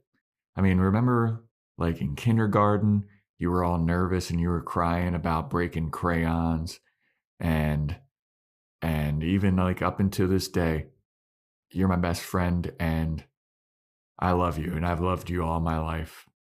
And then Willow's like, what? What? And then she slashes his face and he goes, yeah, you can do that. I don't care, man. If you kill the world, start with me. I've earned that. At least I've been by your side your whole life. If you're going to ruin the world, just kill me. And then she slashes his face again. And he's like, I'll still love you even if you kill me. She slashes him across the chest. And he keeps walking towards her and he keeps saying, I love you. I love you, Willow. I love you. And as he's doing this, Willow's powers are starting to decrease. And Xander keeps walking towards her. I love you. I love you, Willow. And then Willow starts crying. And then like she just loses all of her dark magical energy. And she starts crying and she starts like punching Xander in the chest weakly. And then Xander just kind of hugs her to the ground. And they are both crying. And he keeps telling her that he loves her. And Willow's hair is no longer black. It turns back to red. And I was like, this is so fucking lame. My note in bold says lame. Yeah. The power of love. Willow with the power of love. And that's so fucking lame, dude. And the power of love coming from Xander. Yeah, and I get it's kind of like a Frozen thing where, you know, but the Frozen thing is done so better though because it upends a trope. Yes, exactly. Yeah, like in Frozen they do it because it's thought of spoilers as like the for power Frozen. Of love. Spoilers for Frozen, everyone. It's the trope is like the power of love is someone like that you're in a romantic relationship with, and like that conquers all. But like in Frozen, it's like sister love. Yeah. In this one, it's like best friend love. Like his love trumps the grief of Tara, and like Xander's been with her for her whole life. And it kind of alludes to what Giles was talking about earlier about like, oh, what? So the people that care about you are meaningless just because you lost your little girlfriend. Like, I get that you made her complete and all that shit, but like, come on. I did a duet with her. Okay. I'm as close to Tara as you are. But I get what they're going for. I get it. I really do. But I just think this is it's so unsatisfying. It is so unsatisfying. It is so unsatisfying to have Buffy, the title character of the show, just down there fighting random faceless demons with their sister. Yeah. With no monster of the week. Yeah. Nothings. And Xander, and again, I think Xander is heroic. He also is like displaying heroism here. He's like trying to get in her way and stop her, even though he doesn't have powers, yada, yada, yada. Yeah. But I felt like this was all forced too. Yeah. To hug her and she crying in his arms and they win with the power of love. And my question at this moment was, why does Xander saying he loves her work when she was down to kill Giles and Buffy? Yeah. But we get that. I guess they didn't say that they love her. No, we get the explanation. Oh, yeah. I think we get that explanation. I don't think we get the explanation why Xander's there, but you say we do. I think we do. All right. Has it happened yet or is it coming up? No, it's coming up. All right. I can't, like, lame doesn't describe what this is. It's unsatisfying because you wanted to see because my prediction that was that Willow dies. Your prediction that was Giles dies. Both of our predictions fall apart right here. Yeah. And because they both fall apart, at first I was like, oh shit, we're both gonna be right. Yeah. And then I was like, I can't wait to see what season 7's gonna be. Yeah. But then they fall apart and you're like, well, what? Like, because Giles never said that this was a possibility when he was talking to Buffy. No. Yeah. So then we go back to Buffy and Dawn in the tomb underground, and all of the undead people just kind of disappear. Then we go back, and Xander and Willow are still holding each other and crying. And then we go to the magic box, and Giles sits up. And Anya's like, "Yay, you're not dead. Woo!" She hugs him, and he's like, "I'm not dead, but I'm still in pain. Please, ease up, please." Why is he not dying anymore? It's the power of love, dude. I have no idea why he's not dying anymore, to be honest with you. I didn't know why he was dying the first time. He should have been dying just from the physical trauma that he endured. But, I mean, whatever. All of a sudden, it's like, well, I'm not dying anymore. And I was like, well, that's lame. Yeah. And then so Giles tells Anya that the threat is gone and Willow has been stopped. And Anya's like, "Ooh, does that mean Willow's dead?" And Giles is like, no. Willow's alive.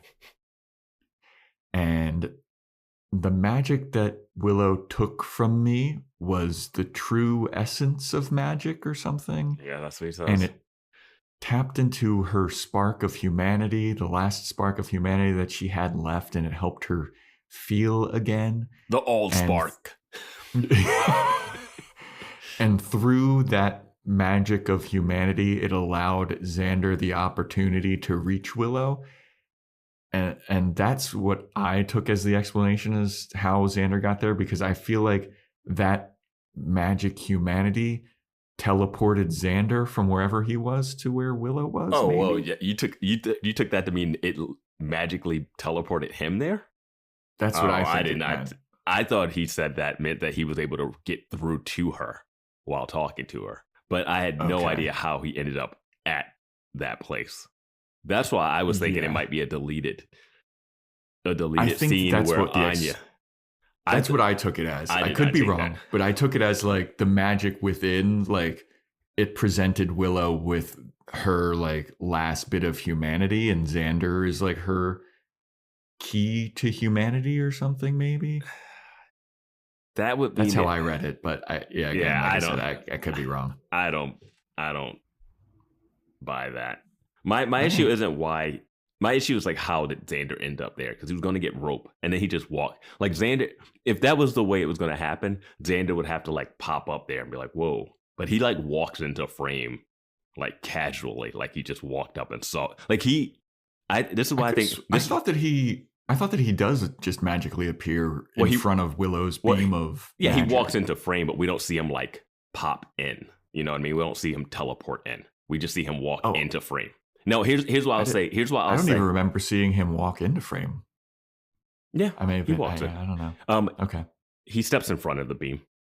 Now, the reason I'm going to say that I think there was a deleted scene and that Anya probably teleported near him. I think there's a deleted scene where Anya teleports and tells Xander what's happening, because he shows up and Xander's like, "Hey, if you're going to end the whole world, I want to go first, you know?" Yeah. Why does he think she's ending the whole world? He has no information to know that in that scene.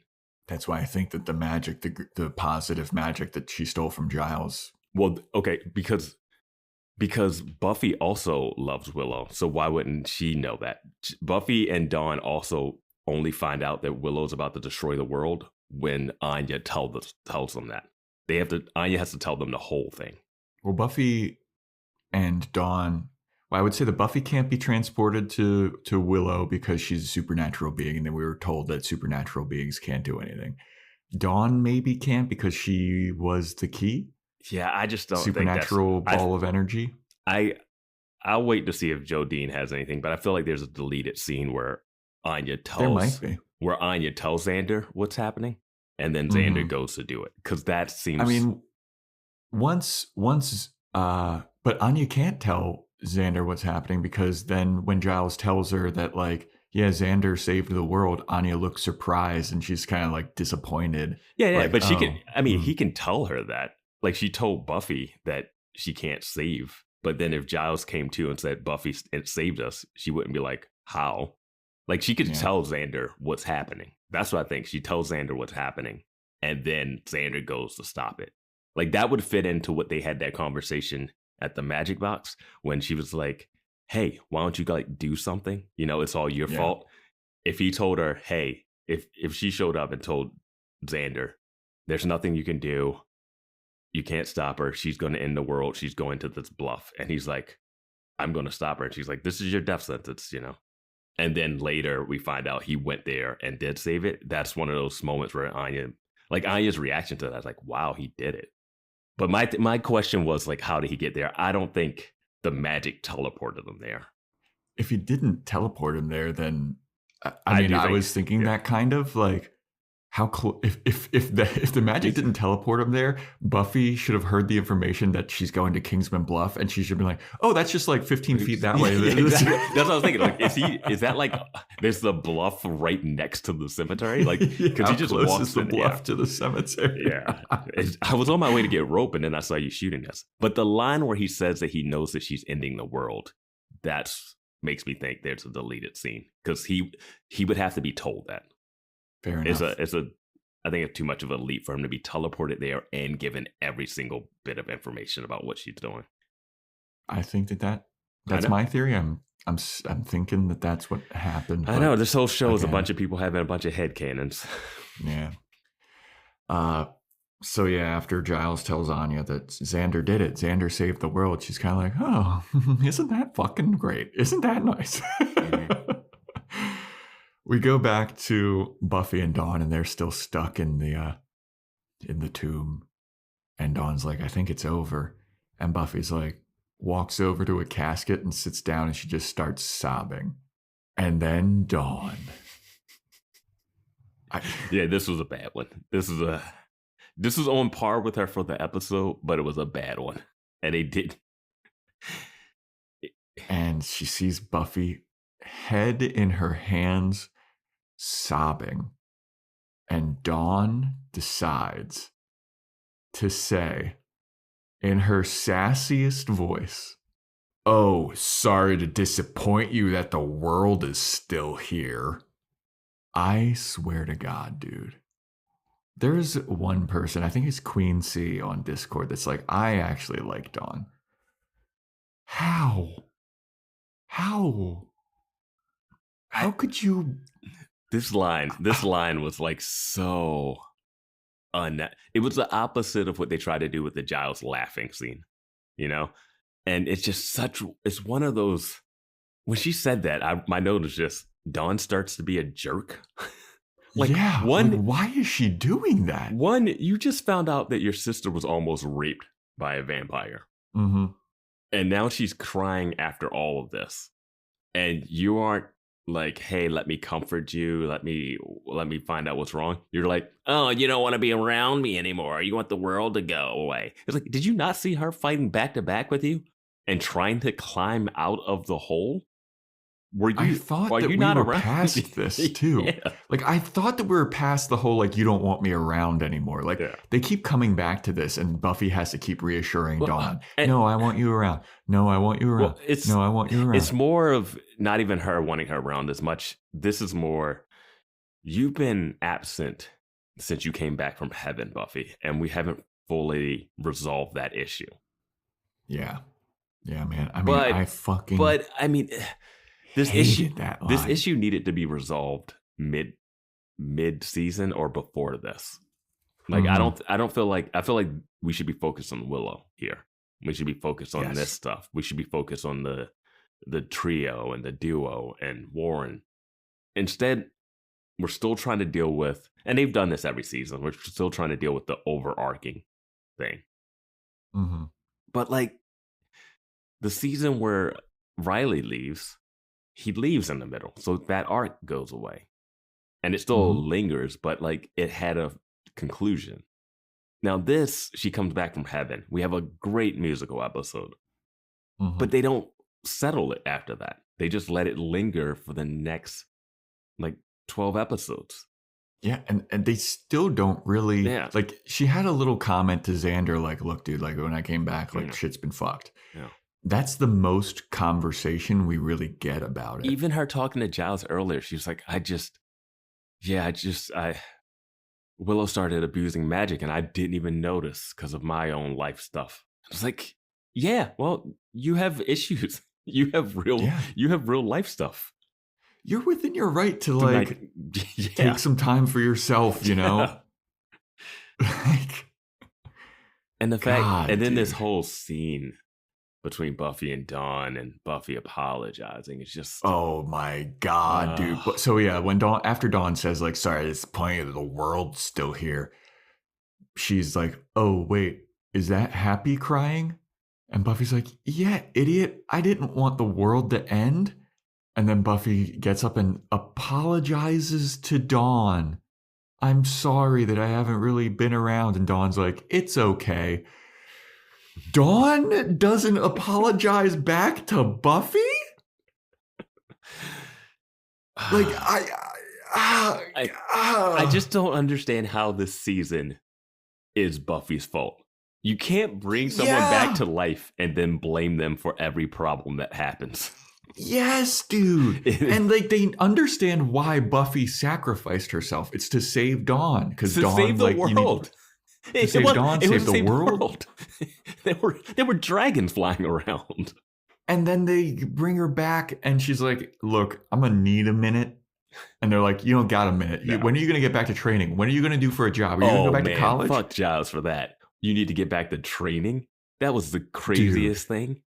Dude. And then she's like, dude, all right, well, whatever. If I'm going to have to be fucking forced with all this shit, I guess I'm going to start fucking Spike. And then that whole thing blows up in her face. Yeah. And then it's just like, how come you didn't tell me? How come you didn't tell me? How come you didn't tell me? It's like, I'm going through some shit. Yeah. How come you didn't tell me Giles was back when we fell into this hole? I know. Dude, there was literally no time to tell her that Giles was back. She was running, chasing a fireball. Yeah. Fireball exploded. They fall into the hole. How come you didn't tell me Giles was back? When did you fucking expect me to tell you? Gone out. Yeah, dude. And then she was just such a jerk. Like, you're just mad that the world didn't end. It's like, why do you think I was fighting? Yeah. That was such a forced, like... Dude, it killed me when Buffy apologized to Dawn and then Dawn accepts her apology. But we've already had this scene. We've already had you with the vengeance demon. You locked yourself in. You had us locked into the house. I got it. We stumbled across the kleptomania. That's it. We're past it. Yeah. But yeah, Dawn's like, it's okay. And Buffy goes, no, it's not okay. Things haven't been okay. I haven't been okay. But I will tell you this, things are going to be a lot better now. And you know why? It's because I can finally see you now. I'm going to change. Things are going to be better. And I'll be there when it does. And I want to make my friends happy again. And I want to see you grow up into the beautiful woman that you're going to become. And Dawn, I don't want to protect you from the world. I want to show you the world. I can show you the world. All the fucking vampires. Just when I was just, no. The scene was dude, as much as this scene is garbage, the next scene. Well, the fact that she's like, I want my friends to be happy. Well, why? I mean, I can understand, like, I want everyone to be happy, whatever. I want things to go back to the way they were or whatever. Yeah. You are the one that was wronged, Buffy. Yes. You were the happiest you could possibly be. And guess what? No one can admit that. No one will apologize for that. No one will grapple with that. And they just blame Buffy for everything. Willow in her witch form has called you out for being happy when you were dead. She's called you out for her being the one that brought you back. That relationship is strained. Yes. And Buffy's just going to be like, well, you were under the power of the dark magic. So everything that you said that was actually true, those weren't things that you were actually thinking or feeling. That was a dark magic thing. I was like, no. And Buffy, this whole season, has never lashed out against Willow. Even when they were fighting, that fight was just a magical fight and a witch fight. But it wasn't a two friends having it out because of what they did. That fight was all about Willow, about like my evolution of going from nerd to like most powerful. Like it had barely anything to do with Buffy. It was one of those weird ones, and I enjoyed the fight. Don't get me wrong. No, it was a great fight. But it did have a setup of Willow's like, oh, I've always wanted to do this. Like, yeah. Wait. Oh, now I'm the Slayer. Like, was this the track that they were on? I did not think the track that they were on was like one day. Well, we thought they were going to fight before this season too. When she started getting witch powers, we had already predicted that. But Willow makes it seem like this was all coming to this point. This whole 6 seasons was building to this. And I was like, it wasn't always building to this. Yeah, I mean, it should have once she came back from heaven. There is a line like at the beginning where she's like, I thought Buffy would have been more grateful or whatever. But like this one was more about like, I've always been your sidekick and now I'm stepping out of your shadow. It's like you never resented Buffy for that before. It was like a moment, like that time when they were in that haunted house or whatever. And she was mad that she wanted to sideline her or something. But it's been trickled there, but it hasn't been this, I have to get rid. I'm going to one up Buffy. Yeah, I'll show you who's more powerful. Yeah. I'm not worthless. Because I think you predicted the season that there would be a leadership battle. Yeah, But that didn't really pan out that way. Like I thought that the conflict between Buffy and Willow was going to be like Buffy or Willow's pissed because Buffy's reassuming her role as the leader of the Scoobies when Willow's like the mega powerful one. And like that doesn't really pan out until just that one line last episode. I don't think it ever panned out because Buffy was checked out all season as I thought she would be because fuck it, I'm not even supposed to be here. This is my day. This is my life off. Even Giles' no-sell reaction to her being, why didn't someone would have replaced me. Why am I here? You just have more stuff to do, I guess. I'm a watcher. We don't know anything. Like I could see this being the arc for Dawn if Dawn had got caught up in like the dark magic stuff and like I'm finally stepping out from under your shadow. You've always been trying to protect me and all that shit. At least it would have given Dawn something. Dawn. My God, she goes into like, I know how to fight. I just hated Buffy being like, I want to show you the world. I'm like, what world? She's been here for a year and a half, and every day is her almost dying. Demons, raping vampires. You know what the world that she wants to show her is? It's overlooking out from a cliff and seeing a bunch of pretty flowers. It's fucking... Dude. When so the next scene after Buffy apologizes to Dawn and I want to show you the world, they climb out of the grave themselves. It's a visual metaphor for her climbing out of her other grave. Okay. When she was dead. Now she's climbing out of her grave. In terms of attitude. Yes. You got a bad attitude, Buffy. Buffy, I know you clawed your way out of your own grave. You know, but can you help us with these biker demons? Eat some pizza, watch a movie.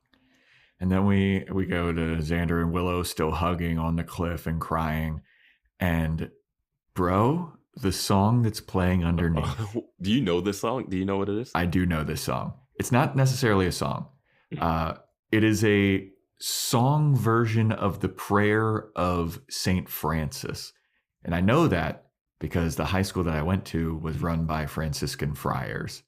And we had to know this prayer like all the time. I was like, bro, are they really just singing the fucking prayer of St. Francis right now? Like, what the fuck? What is the gist of that prayer? Do you know?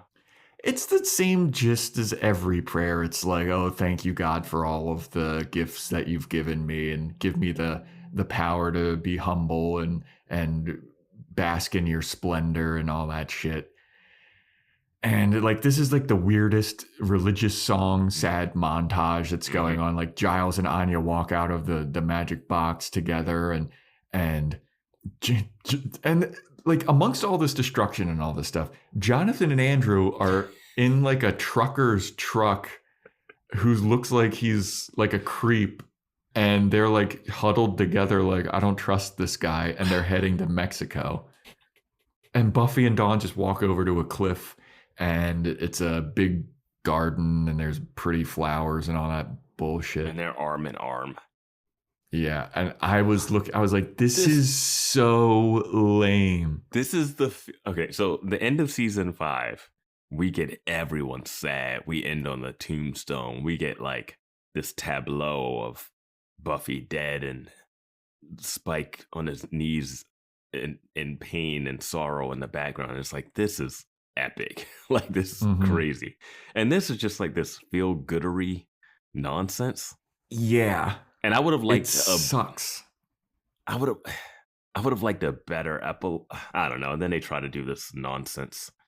Well, not nonsense, but this thing that we kind of predicted, because of the wording coming. Because I thought about it again. Exactly. Because I watched the recap again. I was like, the way that guy said it, that wording was so specifically vague. Yep. Yeah. Monkey paw. You got to have your words specific when you're wishing. Yes. And yeah, Spike was like, I want you to make me the way I used to be. I want you to make me the way I was. Because that bitch has got it coming. And so after everybody's all happy and stoked that, you know, the world-ending threat is over, we go to the cave where Spike is, and he's lying unconscious, and he wakes up and he's talking to the demon that put him through all these trials, and he's like, is there any more fucking trials? Bring them on. I passed them all, and you will have no idea how strong I am. I'll keep going until the end. And the demon's like, you know what? That was the last trial. You passed all of your stuff, so I will grant you your wish. Here's your soul back, buddy. And then Spike's like, Aah! So Spike's re-getting his soul. So here's my question. Is he going to be, I think he's going to be a vampire with a soul. Yeah, I was going to say, that was going to be my question too. Is he just human again? Now, or is he a vampire with a soul? He needs to be a human with a soul. Because if this demon is playing the semantics game of return me to what I once was, and he turns him into a vampire with a soul, he was never a vampire with a soul. 100%. He was always a human. Yep. If you're going to go all the way back, he just has to go back to being a person. And the demon can't go, well, it's hard to bring, it's impossible to reverse you from a vampire, so I can't do that. It's like, well, you can't half-ass it and give me a soul and not turn me back into a regular person. Yeah. So, yeah.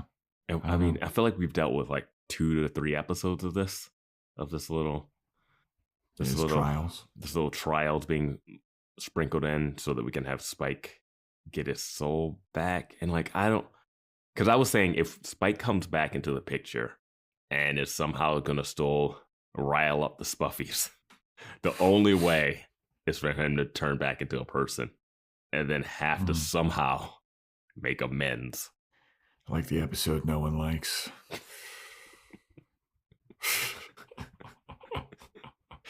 That's everyone's favorite Christmas episode every holiday season. Yeah. You watch Amends and then you watch Die Hard. Yeah. And then you watch The Body because of that one snippet of them at Christmas. But yeah, that's the episode. That's where Grave ends. I mean, Spike redemption arc incoming, I guess. I just saw that coming, just the way that wording was set up. But yes, he's got to be a regular person. He can't be a vampire with a soul. And if he's a regular person, then he's boring. But they'll figure out something. Yeah. Is he going to be a vampire with a soul with a chip? Did the chip disappear with this? Because if you're returning me to my normal form, I don't think the chip should still be in my brain. Well, what's fucked up about it is the demon is pissed off at Spike when he first shows up, and he's like, you used to be like a warrior of darkness. You used to be such a great warrior. And then if he puts his soul back in and makes him a human again, Like, exactly. Yeah. Like Spike's whole goal was to like be a evil warrior of darkness again, and then the demon flip reverses it, and he's like, "Nah, you're just gonna be a good guy now." Yeah. Why would you be pissed? What is your deal? Yeah. Why is the demon mad at him for not being a badass, and then gonna make him not a badass? Make him less of a badass. Like, yeah. But then also, if he returns to being a human, he could just get bitten by a vamp, get turned again. But then does the chip exist? He could just be a Warren. Yeah, dude. Yeah, it's... And how easy is it for vampires to get souls, man? It seems like it's not that hard. You gotta go through some trials. Or have a Romani gypsy curse put on you. Or Willow could just do it from the classroom. Yeah. Yeah. All you need is the Orb of Thessalos and Willow and some candles. Yeah, there's workarounds. Why doesn't she give every vampire a I was soul? thinking about this. So when you get bitten by a vampire and turned, where does your soul go? Oh, yeah. You think it's like trapped in a prison of your body and the demon is like the warden? I mean, that makes as much sense as anything else. Yeah. I don't know. I mean, them playing the prayer of St. Francis at the end, dude. Like, I get the symbolism of Buffy climbing out of the grave thing. I really like the theory that Discord user had about the Normal Again one episode where Buffy choosing to stay in Sunnydale versus going into her fictional world. I was like, you know what? The mental institution. Yeah, the world. mental institution. I was like, yeah, I'm down for that. I like that as a Buffy chose to come back from her quote unquote heaven. Yeah. And I was like, all right, that tracks. This, it's just because it's her and Dawn. And I was like, I just really didn't care enough. And there's just not enough scenes of her and Dawn being sisters either. Like I told you, my favorite one is Tabula Rasa. Is my favorite scene of them being sisters when they're trying to figure out names. And I thought that was a great banter back and forth. It's more of a parent-sibling relationship, not a... Yeah. Yeah, I mean, even Buffy's speech is like, I want to see you grow up into the... Yeah. That's like a mother thing. Well, I want to show you the world. Like, what was that? What are you going to show her? I protect you from the world. I want to show you the world. Buffy, you can barely drive, and the only thing you know how to do is kill demons. Yeah. Like, what are you going to show burgers. her? And how to bang vampires. Yeah. So, Dawn, you kissed vampire, okay? We did that. Let me take you to the next step. Now, it gets cold in the crypt, so bring a blanket. Or, Spike had a bunch of rugs laying around everywhere. It's going to be rough. I wonder how people feel about this finale, like in the fandom, like, because obviously this is our first time watching it. Like, we don't know the feeling throughout the fandom. Like, when people that love Buffy saw this and they see this, like, do they like this episode? Because I think it's kind of fucking lame.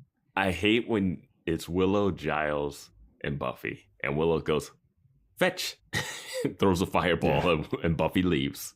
And then Buffy falls into a hole. And then that's the end of Buffy. That turning point. And then Giles lies on the floor talking about dying. And then comes to. And it's like, I'm not dying anymore.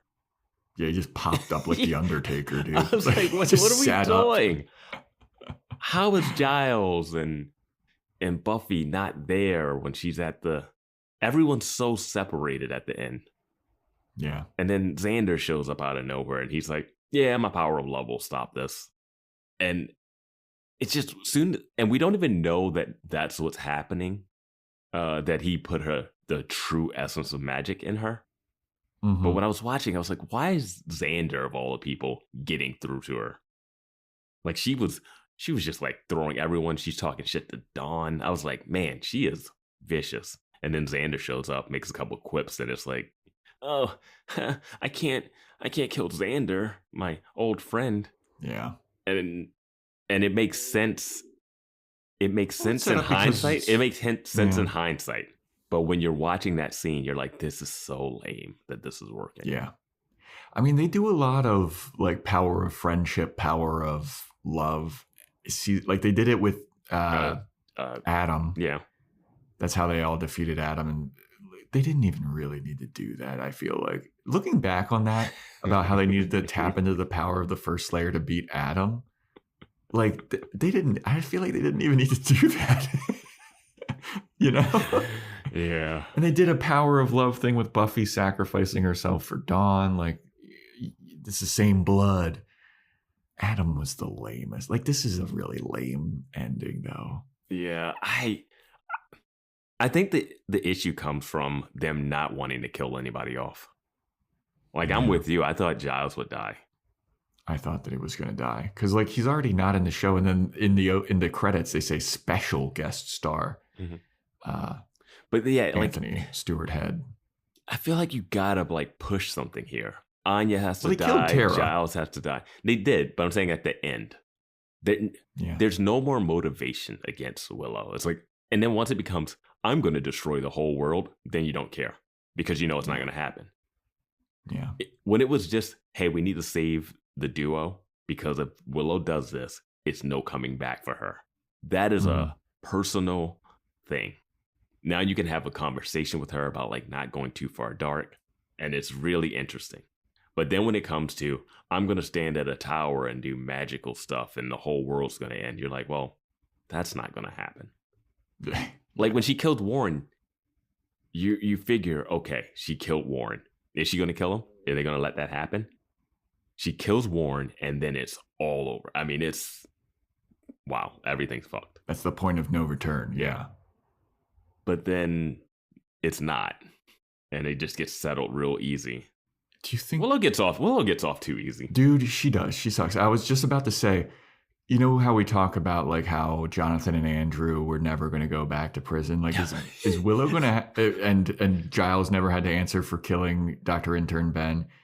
Is Willow going to have to answer for killing Warren? Like, he's just gone. And she killed Rack. And she killed Rack, yeah. Well, nobody gives a fuck. I don't know what cares about Rack, except for all those freaking addicts, those magic addicts. True. Who are Willows in training. Warren as Buffy's.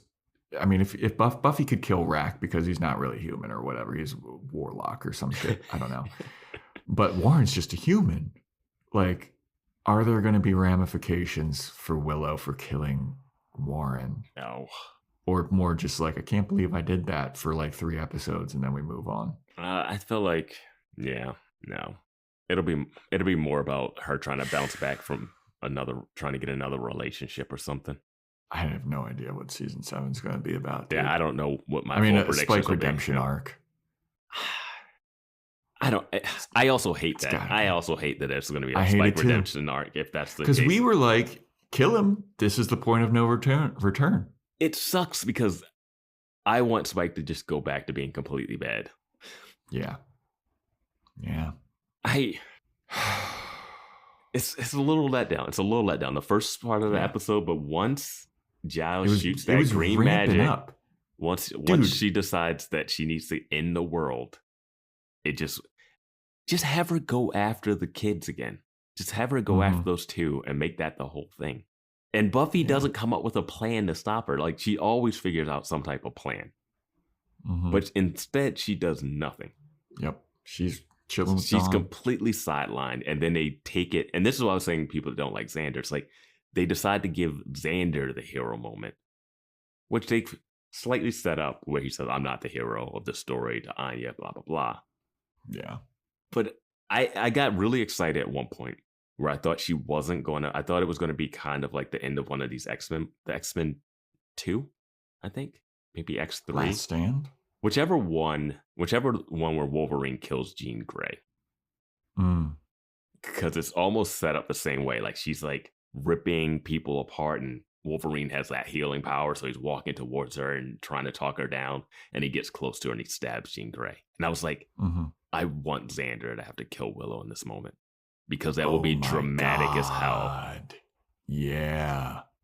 But instead, he hugs her. Because that would have been great. That would be some drama, man. Like, I don't want to have to do this. I've been your best friend since kindergarten. but I have to do what needs to be done. Yeah. Nothing supernatural or super powered can do this. I'm the only one that can do this. And then everyone's damaged. Yeah. Yeah, the burden that Xander's going to have to live with after that. Yeah. Fuck. Now we just go in the next season and they're like, oh, there's a monster. Let's do some research. Willow, are you okay looking through books without going crazy? And then they'll just joke about her time. Like they joke about Buffy tying everyone up and trying to kill them. They joke. Yeah. Like they're so jaded. Dude, they're going to fight a monster and they're not going to talk about it. But after they fight that monster, everything's going to go back to normal and they're all going to be chipper about it. Yeah. I don't know, man. It's a letdown. I thought something dark needed to happen and we needed to keep going. And Giles says the witches are going to try to take the magic from her, but she might not be the same if it goes. So what are we getting? It seems like it was very easy for her to change back. Losing the magic didn't almost kill her at all. Her magic just went away. The pure essence. Mm-hmm. He didn't even talk about using that. Why didn't you use that at the beginning? Why didn't you shoot her with pure magic essence when she was tied up? Yeah. And then plead with her while she was floating in the store. Yeah. I don't know. I just didn't like the ending. Yeah. Me neither. But that is a wrap on Grave, everybody. Thanks for listening. Thanks for all of your sticking around with us. Join our Discord. Let us know your thoughts on Grave. I am curious to hear like what the Buffy fandom thinks of this episode. Mm-hmm. Because, I mean, maybe we're way off in terms of what they think versus what we think. Mm-hmm. That's always interesting. And then being like, explain why you enjoy it and why we didn't. I mean, we just did a fucking 2-hour podcast about why we didn't. But if only the boys would explain what they felt when they were watching this. But yeah, hop on Discord, links in the show notes. Join our Patreon, patreon.com/Boys Watching Buffy, to hear our thoughts on the Angel Season 3 finale, which certainly is something. Certainly is something. Now that one has an ending that I can kind of get behind. That one sets up a lot of stuff. That one, I'm like, oh, where does this go? Yeah. So yeah, patreon.com/Boys Watching Buffy, Boys Watching Angel, Boys Watching Movies, Joe's Fashion Report /corner. We got merch. I always forget that one. We got merch. Yeah, we do.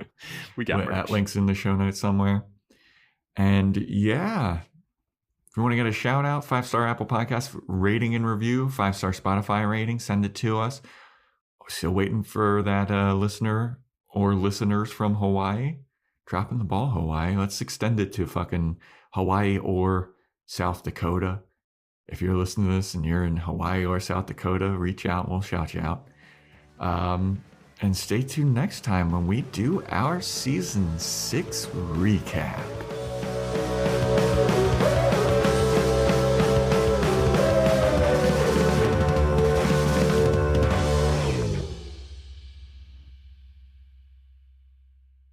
Remember that little spat we had before you left? When you were under the delusion that you were still relevant here? You called me a rank, arrogant amateur. Well, buckle up, Rupert. 'Cause I've turned pro. Seltzer Kings Podcasts.